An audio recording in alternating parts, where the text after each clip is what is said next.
200 caravanes qui s'installent sur des terrains de sport et à cause de cela, l'école juste à côté se retrouve fermée. Les véhicules ont forcé les portails de l'établissement. Le maire estime que la sécurité n'est plus assurée. Conséquence, les élèves n'auront pas classe de toute la semaine. Cela fait beaucoup réagir sur place à Aunes, en Haute-Garonne. Perrine Mislange et Marion Laradé. Un camp de caravanes aux portes de l'école. Depuis ce week-end, c'est un va-et-vient continu dans cette cour de récréation. Vous voyez, ce véhicule, il est dans la cour de récréation. Il circule dans la cour de récréation des enfants. Près de 200 caravanes ont forcé l'entrée de cette école pour pouvoir accéder au terrain de sport juste à côté. La cour est désormais accessible à tous. Pour des raisons de sécurité, l'établissement scolaire est donc fermé depuis hier soir. Ça m'a fait mal au cœur de laisser partir les enfants comme ça. C'est pas une fin d'année comme d'habitude.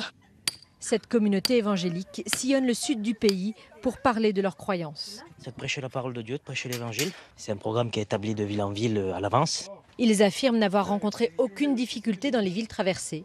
Mais ici, la préfecture de Toulouse leur aurait proposé un terrain beaucoup trop petit. Ces femmes considèrent donc qu'elles n'ont pas eu le choix. On n'a pas la place, on ne peut pas faire autrement que de faire ça. L'école à côté, je comprends qu'ils ont un peu peur aussi, mais on est des enfants, on est des êtres humains comme tout le monde, on n'est pas méchants. Branchements sauvages, grillages découpés, le maire se sent délaissé.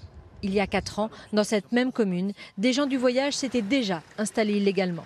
Où ils arrivent, ils s'installent, ils plantent des pieux dans des endroits où on a des arrosages intégrés.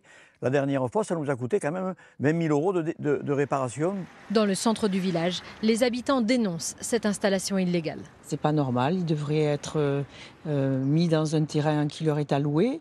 Et là, ils squattent en fait un terrain qui est pour les enfants. C'est pas trop dérangeant parce que... Mais bon, faut pas casser quand même. Voilà, moi c'est ça surtout le principal. Cette grand-mère a ses 2 petits-enfants scolarisés ici. Et voilà, ils vont pas à l'école.